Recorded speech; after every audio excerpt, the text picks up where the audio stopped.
Përshëndetje nga sofra shqiptare, kam sjell mënyrën se si përgatis unë havëll tradicional, ashtu si që kanë përgatitur gjyshët tona, nënat tona për natat e mdhaja, në një përgatitje shumë thjesht ekonomike. Besoj se kam ju pëlqy kur ta shihni video në vazhdim.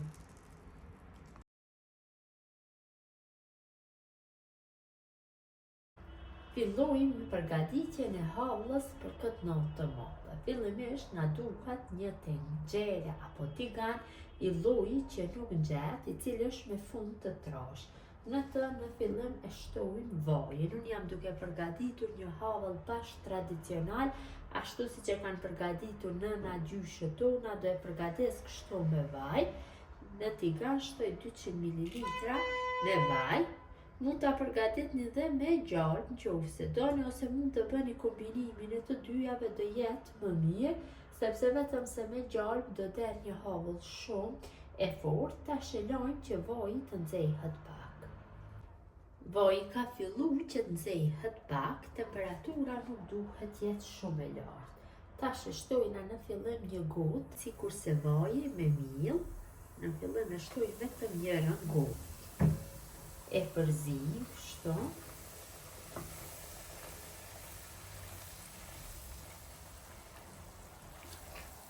Kam përzier, tash fillojmë që ta shtojmë gotën e dytë. Po e shtojmë pjesë, sepse nuk dihet asnjëherë fikse për shkak të markës së miellit. Mund ta shtoni edhe të tërën gotën, mirëpo nëse formoni një masë shumë trash, atëherë më vështirë që ta përgani, që t'ja jepni ngjyrën miellit, ngjyrën e duhur. Kështu pak më e lëngshme më mirë do jetë. Shtojmë përsëri. Vetëm edhe pak, nuk e shtojmë të tërën, besoj se është mjaftueshëm. Dhe masën vetëm se e përgojmë kështu në temperaturë mesatare, gjithsa ta marrë ngjyrën kafe të hapur, duke e përzier vazhdimisht. Përzierja është shumë e rëndësishme kur të përgatisim kështu havëll tradicional.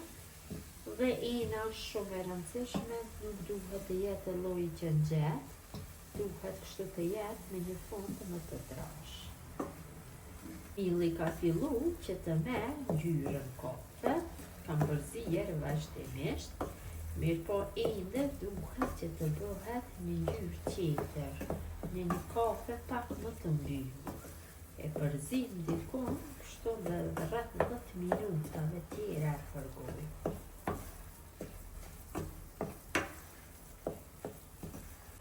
Mielli e ka marrë atë ngjyrën e dëshiruar, tash e ullet temperaturën në minimale dhe e përgoj për 3-4 minuta.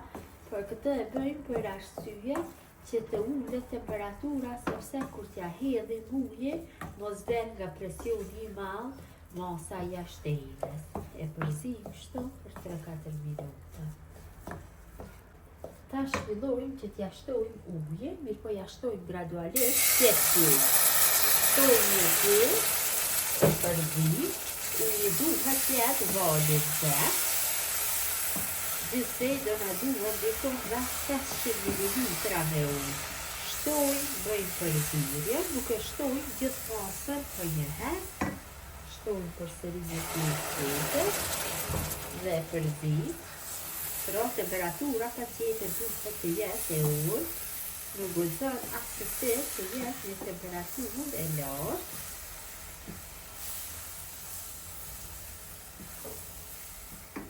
Shtojmë dhe pjesën tjetër dhe përzim kështu mirë. Shtojmë përzim mirë, derisa masa fillon që të trashet. Vetëm se ka fillu që të trashet, vërehet sepse largohet shumë lehtë nga ena. Tash ja shtojna një gotë 200 ml me sheqer. Këto masa të sheqerit janë mjaftueshme për këto masa që i kam hedhur. Nëse doni, ju mund të shtoni sheqer përsëri, varet nga dëshirë pak temperaturën, dhe e lëm shtu në zjarr dhe për 2-3 minuta tjera. Masa është trashë mjaftueshëm. Tash e fikim zjarrin dhe unë do i shtoj tahin. është një sekret I cili ja jep havlës shumë shijen e mirë. Në kaluarën gjyshet tona nuk I kanë hedhë, pasi nuk ka ekzistu, mirë po tash e keni në çdo market, është krem I forave Susanit. Ja jep një shije unike havlës tradicionale tahini. Unë po thuaj se zakonisht kur përgatis havull tradicional apo havull me qumsht, I hedhi tahin, kështu 2 lugë gjella është mjaftueshëm. Vetëm se e përzijim kështu masën, mbi zjarr të nxehur, që tahinit përhapet mirë e mirë.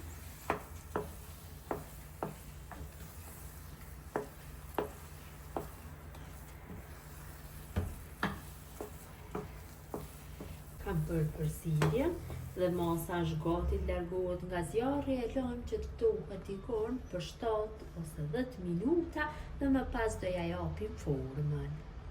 Është ftohur pak havlla, tash ja japim formën. Marrim një lugë dhe me anë të lugës ja japim formën. Kështu shumë lehtë, vetëm se e rrokollisim nga gjitha anët që t'ja japim formën. Me dorës më mirë të jep, të jipet një formë shumë e bukur, sa më e lëmuar aq më mirë të jep. Pasi t'ja japim formën, I vendosim në një pjatë kështu të rrash. Në këtë mënyrë do veprojmë me gjithë masën, ka një aromë jashtëzakonisht havlla të mirë. Nuk duhet që të lahet, që të ftohet plotësisht masa, se më pas shumë më vështirë e keni t'ja jepni formën.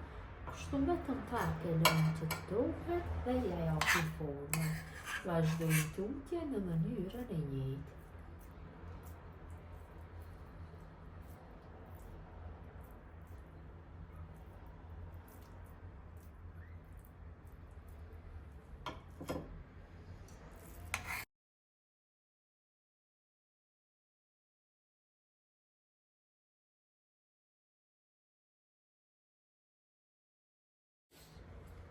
Kam dhënë formën havlës, ka dalë shumë e mirë.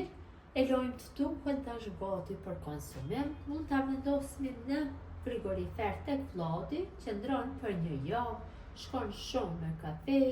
Besoj se kam ju pëlqyer nëse përgatitni. Urime nata e madhe nga sofra shqiptare. Mirëmbëjtje, gjeni në recetën e radhës.